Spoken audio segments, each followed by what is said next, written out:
അങ്ങയുടെ പാതയിൽ തന്നെ പതിഞ്ഞു. എൻ്റെ പാദങ്ങൾ വഴുതിയില്ല. ഞാൻ അങ്ങയെ വിളിച്ചപേക്ഷിക്കുന്നു. ദൈവമേ, അങ്ങ് എനിക്കുത്തരമരുളും. സങ്കീർത്തനങ്ങൾ.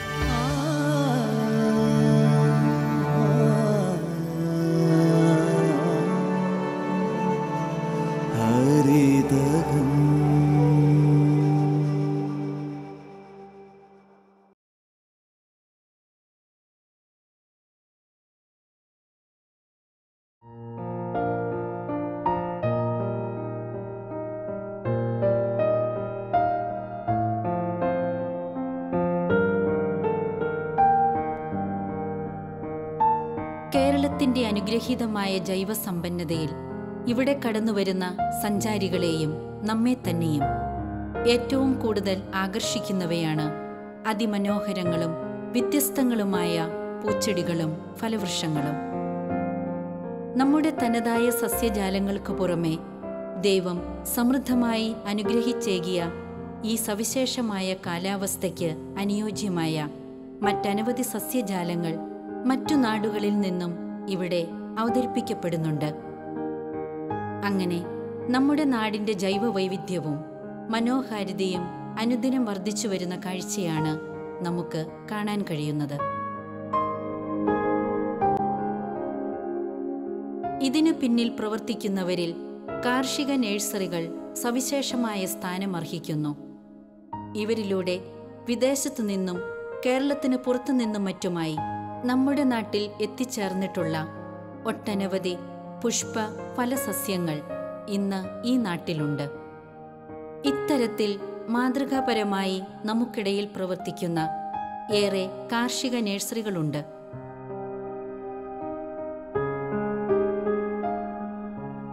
പ്രവർത്തനങ്ങളും വൈവിധ്യവും കൊണ്ട് ഇന്ന് കേരളത്തിൽ മുൻനിരയിലുള്ള പതിറ്റാണ്ടുകളായി സ്തുത്യർഹമായി സേവനം ചെയ്യുന്ന ഒരു നഴ്സറിയാണ് വയനാട് ജില്ലയിലെ അമ്പലവയലിനടുത്ത് സ്ഥിതി ചെയ്യുന്ന തറപ്പേൽ കാർഷിക നഴ്സറി.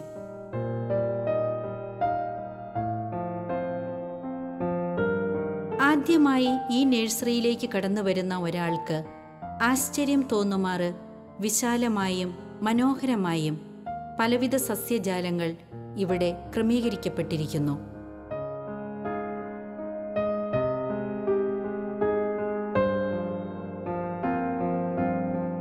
ഒരു ഫ്ലവർ ഷോയിൽ എത്തിയതുപോലെയാണ് ആർക്കും അനുഭവപ്പെടുക. പരിചിതമായ പുഷ്പഫല സസ്യങ്ങളുടെ ദുർലഭങ്ങളായ ഇനങ്ങൾ മുതൽ കേരളത്തിൽ ഇനിയും കണ്ടു തുടങ്ങിയിട്ടില്ലാത്ത പൂച്ചെടികളുടെയും ഫലവൃക്ഷങ്ങളുടെയും വിപുലമായ ശേഖരം വരെ ഇവിടെയുണ്ട്. ഈ പ്രശാന്തമായ അന്തരീക്ഷത്തിലേക്ക് കടന്നുവരുമ്പോൾ ശ്രദ്ധേയമായ മറ്റു ചില കാര്യങ്ങളുമുണ്ട്. ഒന്നാമതായി, നഴ്സറിയിൽ ഉടനീളം ദൈവവചനങ്ങൾ പ്രദർശിപ്പിച്ചിരിക്കുന്നത് കാണാം. അതുപോലെ തന്നെ ഏക്കർ കണക്കിന് വിശാലമായ ഈ നഴ്സറി പരിസരത്ത് എവിടെ നിന്നാലും മനോഹരമായ ഭക്തിഗാനങ്ങൾ ഇടതടവില്ലാതെ കേൾക്കാനുമാവും. ഇവ തറപ്പേൽ നഴ്സറിയുടെ ഉടമസ്ഥനായ തറപ്പേൽ ജോൺ എന്ന വ്യക്തിയുടെ ശക്തമായ ആത്മീയ ബോധ്യങ്ങളിലേക്കുള്ള ചൂണ്ടുപലകകളാണ്.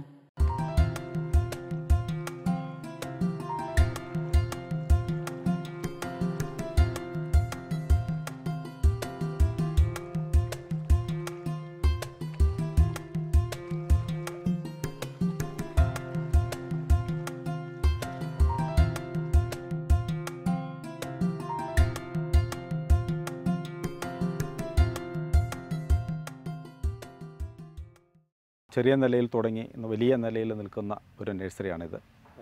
ഇവിടെ ചെടികൾ, ഫ്രൂട്ട്സ് മുതൽ ഒരുപാട് വൈവിധ്യമുള്ള സാധനങ്ങൾ ഉണ്ടെന്ന് എനിക്ക് തോന്നുന്നു. അപ്പോൾ ഇവിടെയുള്ള കൃഷി രീതികൾ എന്തൊക്കെയാണ്, അല്ലെങ്കിൽ എന്തൊക്കെ ചെടികളാണ് ഇവിടെ ഉള്ളത്? പൂച്ചെടികൾ മാത്രമാണോ, അല്ലെങ്കിൽ ഫ്രൂട്ട്സ് എന്തോ, അങ്ങനെ എന്തൊക്കെ സാധനങ്ങളാണ് ഇവിടെ നഴ്സറിയിലുള്ളത്? അങ്ങനെ മൊത്തത്തിൽ ഇതിൻ്റെ ഒരു പ്രവർത്തന രീതി എങ്ങനെയാണ്, എന്തൊക്കെയാണ് ഉദ്ദേശിക്കുന്നതെന്നൊന്ന് പറയാമോ? 30 വർഷത്തോളം ഞാൻ നഴ്സറി തുടങ്ങിയിട്ട്. ഇതിൽ ആദ്യം വളരെ ചെറിയ രീതിയിലാണ് തുടങ്ങി. ഇപ്പം നല്ല ഒരുമാതിരി എല്ലാ സ്ഥലത്തേക്കും ഞങ്ങൾ ചെടികൾ അയക്കുന്നുണ്ട്. പിന്നെ ഒത്തിരിയേറെ പണിക്കാരുണ്ട്. നല്ല രീതിയിൽ പ്രവർത്തിക്കുന്നു. എല്ലാ ഇത് ഓർക്കിഡ്, ആന്തൂറിയം, പിന്നെ മറ്റുള്ള പൂച്ചെടികൾ, പഴവർഗ്ഗ ചെടികൾ, അല്ല കാർഷിക ആവശ്യത്തിനായ എല്ലാ വെറൈറ്റി ചെടികളും ഞങ്ങൾ ഒന്നിൽ മാത്രം കേന്ദ്രീകരിക്കാതെ എല്ലാ സാധനങ്ങളും variety കൊടുക്കാനായിട്ട് ശ്രദ്ധിക്കണം. പിന്നെ പഴവർഗ്ഗങ്ങൾ വയനാടൻ കാലാവസ്ഥയ്ക്ക് പറ്റിയതാണ് ഞങ്ങളിവിടെ കൂടുതൽ ചെയ്യുന്നത്. ഞങ്ങൾ കയറി വന്നപ്പോൾ ആദ്യം ശ്രദ്ധിച്ച ഒരു കാര്യമുണ്ട്, വചനം എഴുതി വെച്ചിരിക്കുന്നു. വചനം വായിച്ചിട്ടാണ് ജോണേട്ടൻ്റെ നഴ്സറിയിലേക്ക് കാലെടുത്ത് വെക്കുന്നത്. പിന്നീട് നഴ്സറിയുടെ ഉള്ളിലേക്ക് കയറി വരുമ്പോൾ കേൾക്കുന്നത് ഫുൾ ടൈം നിൽക്കുന്ന സമയങ്ങളിൽ മുഴുവനും ഭക്തിഗാനങ്ങൾ, ഈശ്വരഗാനങ്ങൾ കേൾക്കാനായിട്ട് സാധിക്കുന്നു. ഇതിൻ്റെ പിന്നിലൊരു ആത്മീയതയുടെ പ്രത്യേക കാഴ്ചപ്പാടുണ്ടോ? ഉണ്ട്. എല്ലാ കാര്യങ്ങളും ദൈവത്തോട് ആലോചന ചോദിച്ചതിന് ശേഷമാണ് ചെയ്യാറുള്ളത്. ഇപ്പോൾ കുറഞ്ഞ ഒരു 10 വർഷക്കാലമായിട്ട് എല്ലാ കാര്യങ്ങളും, എന്ത് കാര്യം ചെയ്യാൻ, ചെറിയ കാര്യങ്ങളാണെങ്കിൽ കൂടി ഒന്നെങ്കിൽ ഇടവപ്പള്ളിയിലെ വികാരിയച്ഛനോട് ചോദിക്കും, ആദ്യം വീട്ടിലാലോചിക്കും, കഴിഞ്ഞ് അച്ഛനോട് അഭിപ്രായം ചോദിക്കും. അച്ഛന് പറ്റാത്താണെങ്കിൽ അത് വേറെ അച്ഛനേക്കാൾ കൂടിയ പ്രാർത്ഥന ഇതുമായിട്ട് ബന്ധപ്പെട്ട അവരോട് ചോദിച്ചിട്ട് അതിൻ്റെ റിസൾട്ട് വന്നതിന് ശേഷമേ ചെയ്യാറുള്ളൂ. പിന്നെ പാട്ട് ഞങ്ങൾ ഫുൾ ടൈം ഇടുന്നതുകൊണ്ട് ഇവിടെയുള്ള ജോലിക്കാർക്ക് എല്ലാവർക്കും പാട്ട് വളരെ ഇഷ്ടമാണ്. പിന്നെ മറ്റുള്ള വർത്തമാനങ്ങളൊന്നും പറയാൻ ഇതില്ല. വരുന്നവർക്ക് ഒത്തിരി ആൾക്കാർക്ക്, ഒരു 80% ആൾക്കാർക്കും പാട്ട് ദൈവിക ഭക്തിഗാനങ്ങളാണ്. അപ്പോൾ അത് നന്നായിട്ട് എല്ലാവർക്കും ഇഷ്ടപ്പെടുന്നുണ്ട്. ജോണേട്ടൻ ആദ്യകാലം മുതൽ കർഷകൻ ആയിരുന്നു, കാർഷിക വൃത്തി ചെയ്തിരുന്ന ആളാണ് അല്ലേ? ജോണേട്ടൻ്റെ നഴ്സറി വളരെ ചെറിയൊരു നഴ്സറി ആയിരുന്നപ്പോൾ എനിക്കറിയാം. അവിടെ നിന്നാണ് ജോണേട്ടൻ്റെ വളർച്ചയിലേക്ക് വരുന്നത്. ജോണേട്ടൻ ആദ്യകാലം മുതൽ തന്നെ അൽമേദയിൽ ഉറച്ചു നിന്നിട്ട് കൃഷിയിലേക്ക് വന്ന ആളാണോ, അതെയോ പിന്നീട് SLC ഒക്കെ കഴിഞ്ഞ് PDC ഒക്കെ പഠിക്കുന്ന ആ സമയങ്ങളിലൊന്നും ഇങ്ങനെ ആഴമായ ഒരു വിശ്വാസം എനിക്കുണ്ടായിരുന്നില്ല. അതിനുശേഷം ഒരു ചെറിയൊരു കച്ചവടത്തിലേക്കൊക്കെ പോയി. കച്ചവടം പൊട്ടി, ഒരു 1.5 ഏക്കർ റബ്ബർ തോട്ടമൊക്കെ വിറ്റു. പിന്നെ കുറേ സ്വർണ്ണങ്ങളൊക്കെ നഷ്ടപ്പെട്ടതിന് ശേഷമാണ് ഈ നഴ്സറി ഫീൽഡിലേക്ക് ഞാൻ തിരിഞ്ഞത്. അന്ന് ആദ്യം ഞങ്ങൾക്ക് നഴ്സറി ഉണ്ട്, അത് കുടുംബത്തിൻ്റെ വകയാണ്. പിന്നെ ഇങ്ങനെ ബുദ്ധിമുട്ടൊക്കെ ആയി കഴിഞ്ഞപ്പോൾ നഴ്സറി എനിക്ക് വീട്ടുകാർ വിട്ടു തന്ന് അതിലേക്ക് ഞാൻ പയ്യെ തുടങ്ങുകയായിരുന്നു. ഈ നഴ്സറി തുടങ്ങുന്ന സമയം അൽമേദയിൽ ഉറച്ചു നിന്നുകൊണ്ട് ഉള്ള ഒരു നഴ്സറി തുടങ്ങുന്ന ആ കാലഘട്ടത്തിൽ ഇല്ലായിരുന്നു. ഒരു 1-2 വർഷം കഴിഞ്ഞതിന് ശേഷമാണ് ഞാൻ ചെടികളൊക്കെ മുറിച്ച് നടുമ്പോഴൊന്നും നമുക്ക് എല്ലാം പിടിച്ചു കിട്ടുന്നില്ല. പിന്നെ റോസൊന്നും ബഡ് ചെയ്തിട്ട് റെഡി ആകുന്നില്ല. അങ്ങനെ വന്നു കഴിഞ്ഞപ്പോൾ ഞാനൊരു അച്ഛനെ വിളിച്ച് നഴ്സറി ഒന്ന് വെഞ്ചരിപ്പിച്ച്, അച്ഛൻ പറഞ്ഞ് ചെടികൾക്ക് ജീവൻ നൽകുന്ന ജോലി ദൈവത്തിൻ്റെയാണ്, എല്ലാത്തിനും ജീവൻ നൽകുന്ന ദൈവമാണ്, ദൈവത്തോട് പ്രാർത്ഥിച്ചിട്ട് ചെയ്യാൻ പറഞ്ഞു. അന്ന് മുതൽ ആ ഇതിൽ ഞങ്ങൾ നന്നായിട്ട് പ്രാർത്ഥിച്ച് ഒരുങ്ങി ചെടികൾ നടുമ്പോൾ 100% ജീവൻ നൽകി ദൈവം പരിപാലിക്കും. ഇപ്പോൾ ദൈവത്തോട് പ്രാർത്ഥിച്ച് ചെയ്യുന്ന ഓരോ കാര്യങ്ങളും 100% വിജയമാണെന്നുള്ള ബോധ്യം തുടങ്ങുന്നത് അവിടെയാണ്.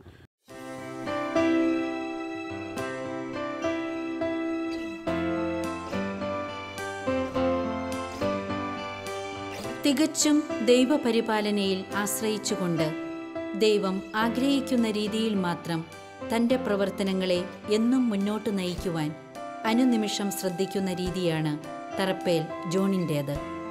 ഏതു ചെറിയ തീരുമാനങ്ങൾ പോലും തൻ്റെ വികാരിയച്ഛനോട് അനുവാദം തേടി പ്രാർത്ഥനാപൂർവം മാത്രം കൈക്കൊള്ളുന്ന അദ്ദേഹത്തിൻ്റെ ശൈലി മാതൃകാപരമാണ്.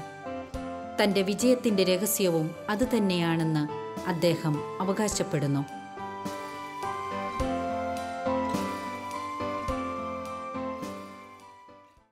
കാർഷിക വൃത്തി ഏറ്റവും ബുദ്ധിമുട്ടുള്ള ഒരു ജോലിയാണ്. അതിനേക്കാളും അറിവും ബുദ്ധിമുട്ടുമുള്ള ഒരു മേഖലയാണ് നഴ്സറിയുടെ. കാരണം ഒരു കൃഷിക്കാരൻ്റെ അടിസ്ഥാനപരമായി ഒരുപാട് സഹായിക്കലാണ്, അല്ലെങ്കിൽ അവനേക്കാളും കൂടുതൽ അറിവുകൾ ചെടിയെക്കുറിച്ച്, ചെടിയുടെ ജനനം മുതൽ ഉള്ള ഓരോ ഘട്ടങ്ങളെക്കുറിച്ചുള്ള അറിവ്, അതിൻ്റെ അസുഖങ്ങളെക്കുറിച്ചുള്ള അറിവുകൾ, ഈ തിരിച്ചറിവുകളെല്ലാം ഉണ്ടാകേണ്ടത് ഒരു നഴ്സറി നടത്തുന്ന ഒരാൾക്കാണ്.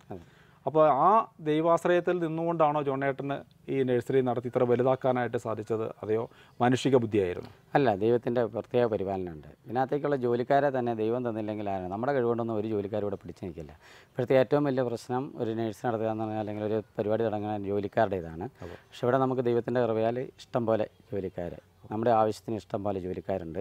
എല്ലാം ദൈവത്തിൻ്റെ ഒരു പ്രത്യേക പരിപാലനം കൊണ്ട് മാത്രം നിലനിൽക്കണം എന്ന് എനിക്ക് ഉറച്ച ബോധ്യമുണ്ട്. തീർച്ചയായിട്ടും അത് എനിക്ക് ഫീൽ ചെയ്തിട്ടുള്ളൊരു കാര്യമാണ്. കാരണം ഒരുപാട് വർഷങ്ങളായിട്ടുള്ള പഴക്കമുള്ള മുഖങ്ങൾ ഇവിടെ കാണാറുണ്ട് നഴ്സറി കടന്നു വരുമ്പോൾ. അതുപോലെ പലരും വളരെ എളിമയോടെ വരുന്ന ആളുകളോട് വളരെ സ്നേഹത്തോടെ പെരുമാറുന്നതായിട്ടും ഞങ്ങൾക്ക് അനുഭവപ്പെടാറുണ്ട് ഒരു നഴ്സറിയിൽ വരുന്ന ഒരാളെന്ന നിലയിൽ. അപ്പോൾ അതിൻ്റെ പിന്നിലെ ആ ഇടപെടലിൻ്റെ രഹസ്യം ഈ ദൈവിക ഇടപെടലാണ് എന്ന് ജോണേട്ടൻ ഉണ്ട്. അവരെന്നോടും ഇവിടെ വരുന്നവരോടും ഈ സ്ഥാപനത്തോടും നല്ല ആത്മാർത്ഥമായിട്ടുള്ള ഇതാണ്. 5 മണി വയ്ക്കുകയാണെങ്കിൽ ഇവർക്കെല്ലാം പണി നടത്തി പോകാം. പക്ഷേ ആരെങ്കിലും പാർട്ടി ഉണ്ടെങ്കിൽ അതിന് ശേഷവും രാത്രി 8 മണി 9 മണി വരെയൊക്കെ ഇവിടെ നിന്ന് ലോഡ് കയറ്റാനും എല്ലാത്തിനും ഇവിടെ പ്രത്യേകമായിട്ട് അവർ സഹകരിക്കുന്നുണ്ട്. അതൊക്കെ ദൈവത്തിൻ്റെ ഇടപെടലെല്ലാം നടക്കില്ല എന്നുള്ളത് എനിക്ക് വ്യക്തമായിട്ട്. ഇപ്പോൾ ഈ നഴ്സറിയിലെ പഴവർഗ്ഗങ്ങൾ പലപ്പോഴും ചെടികൾ വളരെ വെറൈറ്റി കുറച്ച് കാണുന്ന ഒരു നഴ്സറിയാണ് മറ്റുള്ള സ്ഥലങ്ങളെ അപേക്ഷിച്ച്. എന്തുകൊണ്ടാണ് ജോണേട്ടൻ പഴവർഗ്ഗ ചെടികളുടെ എണ്ണം കുറച്ച് അല്ലെങ്കിൽ ലിമിറ്റഡ് ആയിട്ടുള്ള കുറച്ച് ഇനം മാത്രം ഇവിടെ വിപണനം ചെയ്യുന്നതിൻ്റെ കാരണം? പഴവർഗ്ഗ ചെടികൾ കൂടുതലും പുറത്തുനിന്ന് വരുന്നതാണ്. ആന്ധ്ര അങ്ങനെയുള്ള സ്ഥലങ്ങളിൽ നിന്നാണ് പഴവർഗ്ഗ ചെടികൾ വരുന്നത്. പിന്നെ ആപ്പിളിൻ്റെയൊക്കെ ചെടികളാണ് പുറം രാജ്യങ്ങളിൽ നിന്ന് പുറം സ്ഥലങ്ങളിൽ നിന്ന് വരുന്നതാണ്. അവിടെ നിന്ന് വരുന്ന ചെടികൾ നമുക്കിവിടെ എത്ര കണ്ട് വിജയിക്കുമെന്ന് പറയും. ഇപ്പോൾ ആപ്പിളൊക്കെ ഇവിടെ ഇറങ്ങിയിട്ട് വളരെ കുറഞ്ഞ കാലമായുള്ളൂ. എനിക്ക് ഇവിടെ കായ്ക്കുന്ന ഒരു ആപ്പിൾ ചെടിയുണ്ട്. അതൊന്നും നമ്മൾ ഉദ്ദേശിക്കുന്ന രീതിയിൽ നല്ല രീതിയിൽ അത് കായ്ച്ച് കാണുന്നില്ല. അതിൻ്റെ ഫലം എത്ര കണ്ട് നമുക്കിവിടെ വിജയിക്കുമെന്ന് നമുക്കറിയില്ല. അതേസമയം ലിച്ചിയൊക്കെയാണെങ്കിൽ നമുക്ക് ധൈര്യമായിട്ട് കൊടുക്കാം. ലിച്ചിയൊക്കെ ഞങ്ങൾക്ക് ഇവിടെ കായ്ക്കുന്നുണ്ട്, അമ്പലയിൽ ഫാമിൽ കായ്ക്കുന്നുണ്ട്, നല്ല രീതിയിൽ കായ്ക്കുന്നതുകൊണ്ട് അതൊക്കെ കൊടുക്കാം. സപ്പോട്ട, ലിച്ചി അങ്ങനെയുള്ള ഐറ്റങ്ങൾ, റംബുട്ടാൻ, മാങ്കോസ്റ്റിനൊക്കെയാണ് നമ്മൾ കൂടുതൽ ചെയ്യുന്നത്. ഇപ്പോൾ പഴവർഗ്ഗങ്ങളാണെങ്കിലും ആളുകൾക്ക് കൂടുതൽ ഫലം നൽകുന്നത് മാത്രം കൊടുക്കണം എന്നുള്ളതും ഒരാത്മീയതയുടെ നിറവിൽ നിന്നുകൊണ്ടുള്ള തീരുമാനമാണ്. അതെ, നമ്മളെല്ലാം വിറ്റ് ലാഭം മാത്രം നോക്കുന്നില്ല. ഇവിടെ ജനങ്ങൾക്ക് ഉപകരിക്കുന്ന പഴങ്ങൾ മാത്രമേ ഇവിടെ ചെയ്യുന്നുള്ളൂ, കൊടുക്കുന്നുള്ളൂ. അപ്പം ലാഭത്തെക്കാളും അപ്പുറം അത് നമ്മൾ ചെറിയൊരു ലാഭം എടുക്കുന്നുണ്ടെങ്കിൽ മറ്റേ കൊണ്ടുപോകുന്ന ആൾക്കാർക്ക് അതിന് കൂടുതൽ 100% അവർക്ക് അതിൻ്റെ ഗുണം കിട്ടണം. എന്നുവെച്ചാൽ ഇവിടെ കായ്ക്കല്ലാത്തൊരു ചെടി നമ്മൾ കൊടുത്തിട്ട് അതിൻ്റെ ലാഭം മേടിക്കേണ്ട എന്നുള്ളൊരു തീരുമാനത്തിലാണ് ഉള്ളത്. ഈ ബോധ്യത്തിലൂടെ പോകുമ്പോൾ ബിസിനസ് കുറയുകയാണോ കൂടുകയാണോ? ഇല്ല, എനിക്കൊരു കുറവൊന്നും തോന്നിയിട്ടില്ല. നമുക്കിവിടെ എടുത്തു കൊടുക്കാൻ പറ്റാത്ത രീതിയിലുള്ള ബിസിനസ് നമ്മളെക്കൊണ്ട് ഞങ്ങൾ ഇവിടെ ഒരു 10-25 പണിക്കാരും ഞാനും ഭാര്യയൊക്കെ ഉണ്ട്. ഞങ്ങൾക്ക് താങ്ങാൻ പറ്റാവുന്നതിനേക്കാൾ കൂടുതൽ ബിസിനസ് ദൈവത്തിൻ്റെ കൃപയാൽ ദൈവവുമായിട്ട് കൂടുതൽ അടുത്ത് പ്രവർത്തിക്കുമ്പോൾ ഞങ്ങൾക്ക് കിട്ടുന്നുണ്ട്.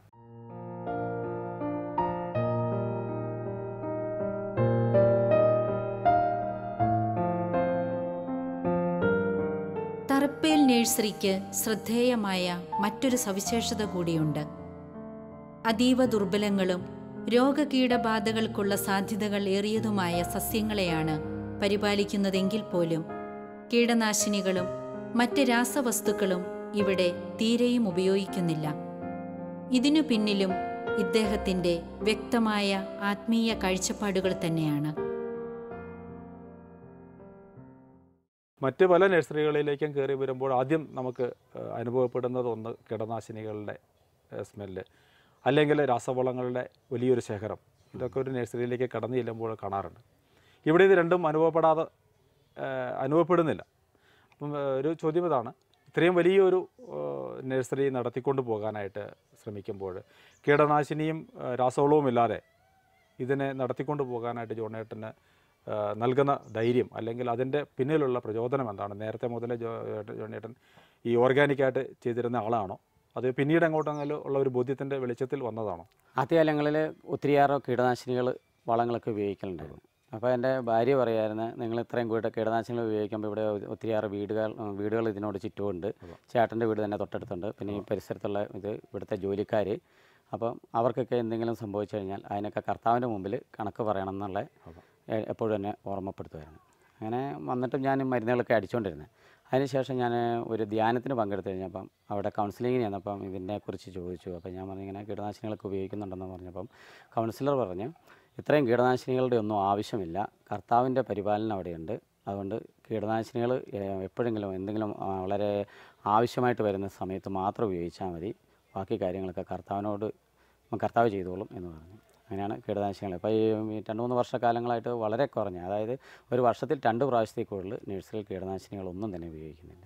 എന്നിട്ടും ഏറ്റവും നല്ല ഫ്ലവറുകൾ, അതായത് ഫ്ലവർ ഷോയ്ക്കൊക്കെ കൊടുക്കുന്ന ഫ്ലവറുകൾ ഏറ്റവും നല്ലത് ഞങ്ങളുടെ തന്നെയാണെന്ന് നമുക്ക് പറയാൻ പറ്റും. ഏതൊരു പുതിയ സംരംഭം തുടങ്ങുമ്പോഴും ഒരു ഷെഡ് പണിതെന്നാൽ അതിനകത്ത് ഒരു ചെടി വെക്കുന്നതിന് മുമ്പ് തന്നെ വൈദികനെ കൊണ്ട് വന്നിട്ട് നല്ല ശക്തമായ രീതിയിൽ വെഞ്ചരിച്ച് ഇതിന് ശേഷമേ ഞങ്ങൾ ഷെഡ് ഉപയോഗിക്കാൻ തുടങ്ങുള്ളൂ. അതുപോലെ ഒരു പുതിയൊരു ഫ്ലവർ ഷോയുടെ പരിപാടിക്ക് അല്ലെങ്കിൽ ഒരു സീസൺ തുടങ്ങുന്ന സമയത്ത് ചെടികൾ നടുന്നതിന് മുമ്പ് വൈദികരെ കൊണ്ടുവന്ന്, എൻ്റെ ഇടവകപ്പള്ളിയിലെ വൈദികനെ കൊണ്ടുവന്ന് വെഞ്ചരിപ്പിച്ച് ഇതിന് ശേഷം മാത്രമാണ് ഞങ്ങളിവിടെ തുടങ്ങുന്നത്. അപ്പോൾ ഒരു രീതിയിലുള്ള കീടങ്ങളും അല്ല രോഗങ്ങളും ഒന്നും നഴ്സറിയെ ബാധിക്കാറില്ല.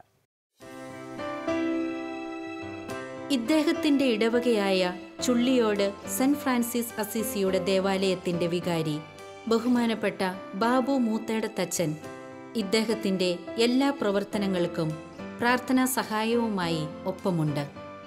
ദൈവത്തോട് ചേർന്ന് നിന്ന് കർഷകൻ തൻ്റെ ജീവിതത്തെ മുന്നോട്ട് നയിക്കേണ്ടതിൻ്റെ പ്രാധാന്യത്തെക്കുറിച്ച് അച്ഛൻ ഊന്നിപ്പറയുന്നു. സഭ വൈദികനിലൂടെ നൽകുന്ന വലിയൊരു അധികാരമാണ് പ്രകൃതി ദുരന്തങ്ങളെ അല്ലെങ്കിൽ പ്രകൃതിക്ഷോഭങ്ങളെ, കീടങ്ങളെ അങ്ങനെ ഓരോന്നിനെയും നിയന്ത്രിക്കാനും വിലക്കാനുമുള്ള അധികാരം സഭ വൈദികനിലൂടെ നൽകുന്നു. അത് യാഥാർത്ഥ്യവുമാണ് എന്ന് ഞങ്ങൾ വിശ്വസിക്കുന്നു. അത് ഇന്ന് പലർക്കും ബോധ്യപ്പെടാതെ പോയത്, അല്ലെങ്കിൽ പലരും ബോധപൂർവം മറന്നുപോയിട്ടുള്ള, അല്ലെങ്കിൽ അതിനെ എത്രമാത്രം വിശ്വാസത്തോടുകൂടി ഏറ്റെടുക്കുന്നെന്ന് ഞങ്ങൾക്ക് സംശയം തോന്നിയിട്ടുണ്ട്. അതിൽ ഇന്ന് ജോണേട്ടൻ വളരെ വ്യത്യസ്ത പുലർത്തുന്ന വ്യക്തിയാണ്.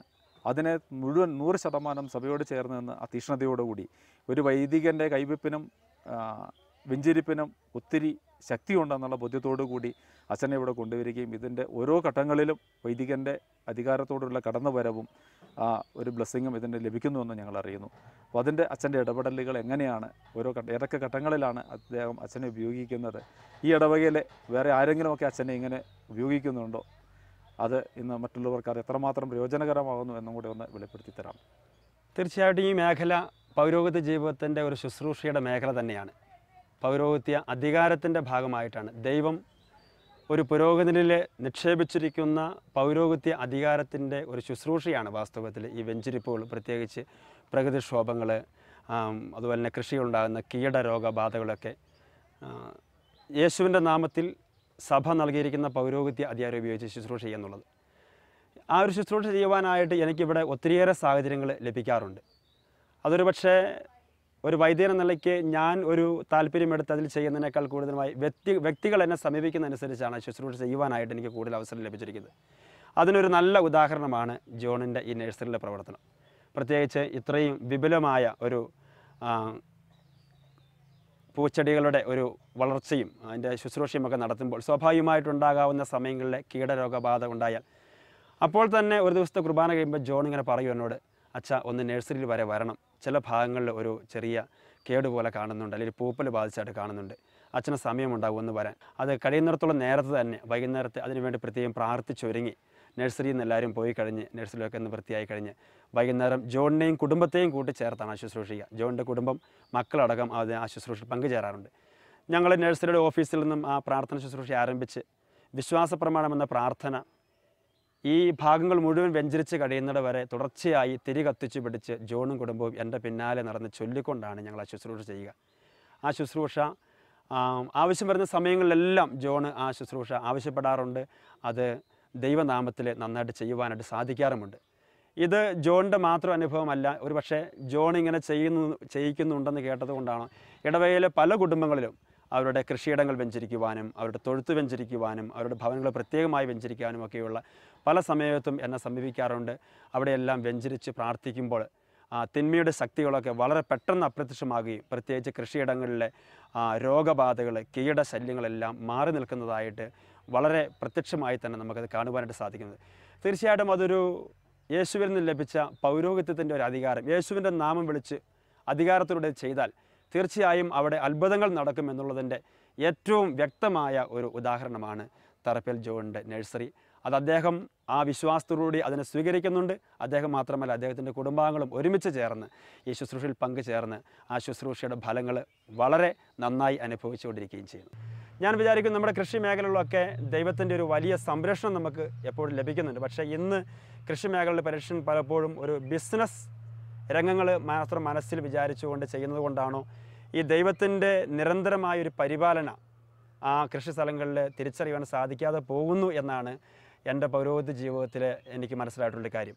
അതുകൊണ്ട് പ്രത്യേകിച്ച് ഈ കൃഷി മേഖലകളൊക്കെ ഇന്ന് കാർഷിക പ്രതിസന്ധികളും തകർച്ചകളുമൊക്കെ അനുഭവപ്പെടുന്ന കാലഘട്ടത്തിൽ എൻ്റെ വ്യക്തിപരമായ ഒരു ഇതിനെക്കുറിച്ചൊരു ബോധ്യം, നമ്മുടെ കൃഷി സ്ഥലങ്ങളെല്ലാം ദൈവം നമുക്ക് നൽകിയിരിക്കുന്ന ദൈവത്തിൻ്റെ ഒരു വരദാനമാണ്. അവിടെ വിളയിക്കപ്പെടുന്ന ഓരോ ചെടികളും കൃഷികളുമെല്ലാം അതെല്ലാം ദൈവം പ്രത്യേകമായി മനുഷ്യന് വേണ്ടി ഒരുക്കി കൊടുത്തിരിക്കുന്ന അവൻ്റെ ജീവിതത്തിൻ്റെ സാധ്യതകളാണ്. അവിടേക്കൊക്കെ ദൈവിക സാന്നിധ്യം ഒന്ന് തിരിച്ചറിയുവാനും ദൈവത്തെ ഒന്ന് വിളിച്ച് പ്രാർത്ഥിക്കാനും പ്രത്യേകിച്ച് ഞങ്ങളുടെ അവസരങ്ങളിലൊക്കെ ആ പ്രദേശങ്ങളൊക്കെ ഒന്ന് വെഞ്ചരിച്ച് ദൈവത്തിൻ്റെ പ്രത്യേകമായ ഒരു കൃപയ്ക്ക് വേണ്ടി സമർപ്പിക്കപ്പെടാനുമൊക്കെ ഇടയായാൽ നമ്മുടെ കാർഷിക മേഖലകളെല്ലാം കുറേ കൂടെ സജീവമായി തീരും എന്ന് തന്നെയാണ് എൻ്റെ വ്യക്തിപരമായ ബോധ്യം.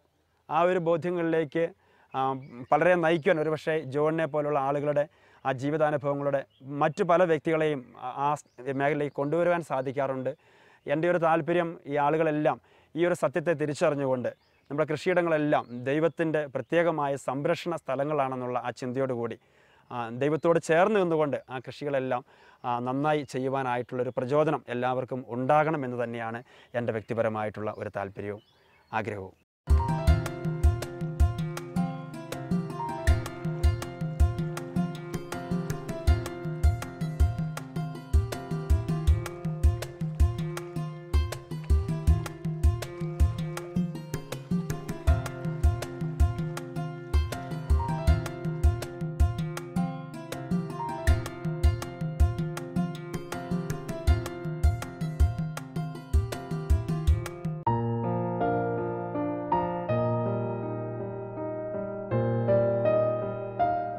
ജോൺ തറപ്പേൽ നഴ്സറി എന്ന തൻ്റെ സ്ഥാപനത്തിലൂടെ അനുദിനം തിരിച്ചറിയുന്ന ദൈവിക ഇടപെടലുകൾ ചെറുതല്ല.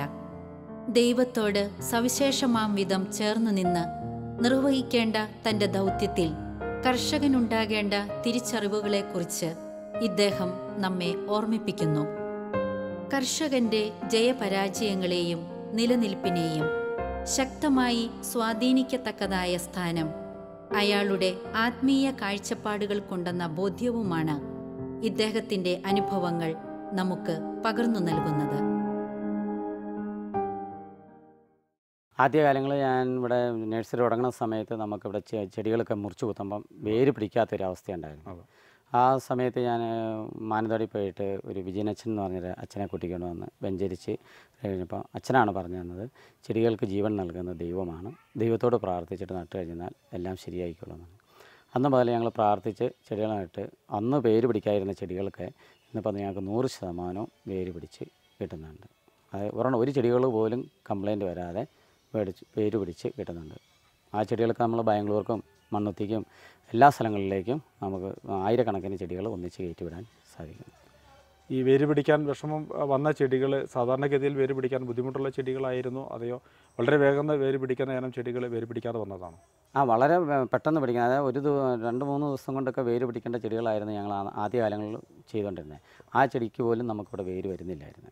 എല്ലാം നമ്മൾ കുത്തിക്കഴിഞ്ഞാൽ വാടിപ്പോന്നു, ഒന്നിനും വേര് പിടിക്കാത്തൊരവസ്ഥയായിരുന്നു. അത് പ്രാർത്ഥിച്ച് അച്ഛൻ വന്ന് വെഞ്ചരിച്ച് കഴിഞ്ഞപ്പോൾ 100% അത് നമുക്ക് എന്താ ദൈവത്തിൻ്റെ ഒരു പരിപാലനം പറയാതിരിക്കാൻ പറ്റില്ല. എന്നെ ഈ നിലയിലേക്ക് എത്തിച്ചത് തന്നെ ഈ ചെടികൾ വേര് പിടിപ്പിച്ച് കൊടുക്കുന്ന ഇതിലാണ്. ഒത്തിരി, അതായത് ഇങ്ങനെ ചെറിയ ചെടികളാണെങ്കിൽ 5 രൂപയ്ക്ക് കൊടുക്കുകയാണെങ്കിൽ അത് ഒരു നഴ്സറിക്കാരനല്ല ഒരു പാർട്ടി വന്നെടുക്കുന്ന ആയിരക്കണക്കിന് ചെടികളാണ്. അതിലൂടെ നമുക്ക് ഒത്തിരിയേറെ ലാഭം കിട്ടുകയും പെട്ടെന്ന് 15 ദിവസം കൊണ്ട് നമുക്ക് ആ ചെടികൾ കൊടുക്കാൻ പറ്റുകയും ചെയ്യുന്നു. അത് വലിയൊരു അനുഗ്രഹം. ദൈവത്തിൻ്റെ ഏറ്റവും ആദ്യത്തെ പ്രകടമായ ഇടപെടലായിരുന്നു ചെടികൾക്ക് വേര് പിടിപ്പിച്ചത്. എല്ലാ ദിവസവും നിങ്ങളുടെ ജോലി തുടങ്ങുന്നത്? എല്ലാ ദിവസവും ജോലിക്കാരെല്ലാവരും ഒന്നിച്ച് വന്ന് ഞങ്ങളൊരു നല്ലൊരു പ്രാർത്ഥന കഴിഞ്ഞിട്ടാണ് ജോലിയിലേക്ക് പ്രവേശിക്കുന്നത്. അത് ആദ്യകാലം മുതലേ അങ്ങനെ തന്നെയാണോ? ഇല്ല, അപ്പോൾ ഞാൻ ആത്മീയയിലേക്ക് വന്നതിന് ശേഷമാണ് അതൊക്കെ ചെയ്യാൻ തുടങ്ങിയത്. എല്ലാ മതക്കാരും ഇതിനകത്തുണ്ടാവുമല്ലോ? ഉണ്ട്. എങ്കിലും എല്ലാവരും ഒരുമയോടെ നിന്ന് പ്രാർത്ഥനയിൽ സജീവം. എല്ലാ മതത്തിലുള്ള ആൾക്കാരും ഉണ്ട്. എല്ലാവരും നിന്ന് അവർക്കിഷ്ടമുള്ള രീതിയിൽ അവർ പ്രാർത്ഥിക്കുന്നു. ഞങ്ങൾ സ്വർഗ്ഗസ്ഥനായ പിതാവ് എന്ന് പറഞ്ഞ് പറയും പ്രാർത്ഥന ചൊല്ലിയിട്ട് പ്രത്യേക ഒരു പ്രാർത്ഥനയൊക്കെ നടത്തിയിട്ടാണ് തുടങ്ങുന്നത്. അത് ശരിക്കും ഈ നഴ്സറിയുടെ വളർച്ചയെ നന്നായിട്ട് സഹായിക്കുന്നു എന്ന് പറഞ്ഞാൽ ഇവിടെ ഇന്നേ വരെ ഞങ്ങൾക്കൊരു രീതിയിലുള്ള ഒരു ബുദ്ധിമുട്ടുകളോ ഒരു ഇഴജന്തുക്കളുടെ ശല്യമോ അല്ലെങ്കിൽ എന്തെങ്കിലും ഒരു ആപത്തോ അപകടമോ ഒന്നും ഇന്നേ വരെ ഒത്തിരിയേറെ മെഷീനുകളും ഒത്തിരിയേറെ ആൾക്കാർ വരികയും ഒത്തിരി വണ്ടികളൊക്കെ വരികയൊക്കെ ചെയ്യുന്നതാണ്. ഇന്നേ വരെ ഇവിടുന്ന് ചെറിയൊരു പോറൽ പോലും വരുത്താൻ ദൈവം അനുവദിച്ചിട്ടില്ല.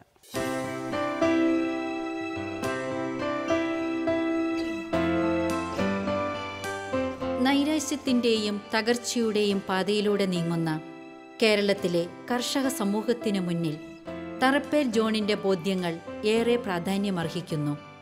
അദ്ദേഹത്തിനുണ്ടായ ദൈവാനുഭവവും ആ ജീവിതത്തിലെയും തൊഴിലിലെയും ദൈവിക ഇടപെടലുകളും മാതൃകയാക്കി കൂടുതൽ ആർജവത്തോടെ ആത്മീയ കാഴ്ചപ്പാടുകളുടെ പിൻബലത്തിൽ കൃഷിയെ സമീപിക്കുവാൻ എല്ലാ കർഷകർക്കും കഴിയട്ടെ എന്ന് നമുക്ക് പ്രാർത്ഥിക്കാം.